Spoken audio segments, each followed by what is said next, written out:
Well, hi folks, welcome to today's coffee with John, and this is number 15 I think, and we're on to 1 John chapter 2 verse 7 and 8. Now, one of the reasons for looking at this is, maybe I can explain what we're trying to do, especially for those of you who are looking at it for the first time. We take a few minutes every day, between 3 and 5 usually, just to go through this book very slowly and just to think about the great blessings that the gospel has. And, I'm really burdened by this because I really want to share it, and I just feel that people are missing so much. I mean, I'm a little bit nervous just now because you probably, if you can see this, Songs for a Lost World, Songs of a Lost World, which is The Cure's latest album. I'm going to go to the pub across the road and do an outreach event tonight, and I have no idea how many people are coming. I have no idea how it will go. It's the first time we've done all of this, and the reason is I want to communicate something of what we've got here. So let me explain this to you. Let me read this to you. Dear friend, says John, this is 1 John chapter 2, verse 7. I'm not writing you a new command, but an old one, which you've had since the beginning. This old command is the message you have heard. Yet I am writing you a new command. Its truth is seen in him and in you, because the darkness is passing and the true light is already shining. The darkness is passing and the true light is already shining. Isn't that just wonderful? It's already shining. We think about the darkness all the time. So, what's he saying? He's saying the law is itself an expression of the love of God for human beings. So the law of God is not there to inhibit us, it's there to enable us. The law of God is the Father's personal loving instructions for us so that we can live our life to its maximum fulfillment.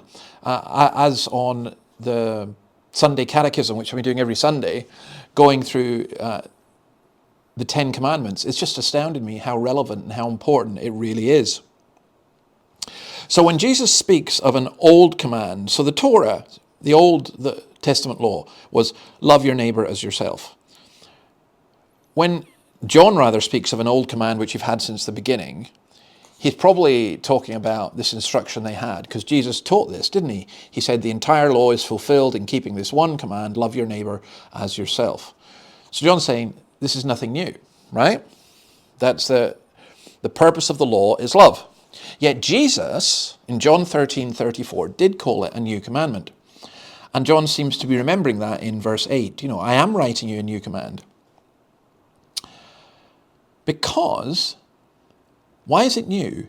Because that life of love was lived out in the life of Jesus Christ. The command was old, never out of date, yet in Christ it is renewed. Now, and this is the surprise. Look at it, verse 8.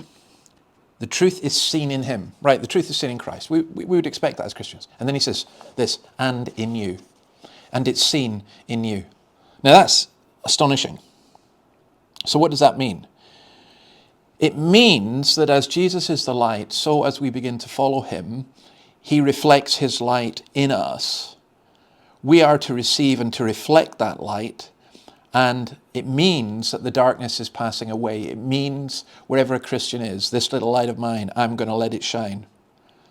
This is a fabulous encouragement to all of us who are God's children to live as children of the light. The light of the law and the prophets was imperfect. It was leading up to the light of Christ. But this, and the light of the Gnostic teachers that John was dealing with was just darkness. And the enlightenment of our so-called modern society, it's just darkness. It's not enlightenment, it's confusion. But the real light is the light of Christ. And as Christians, we get to share that and to communicate that. And as I'm reflecting on that, even as I'm talking just now, I'm thinking, yeah, I'm going to the pub across the road because I want to share the light and I want people to see the light. May God grant that it be so, not only in that, but in your life as well. See you tomorrow. Bye.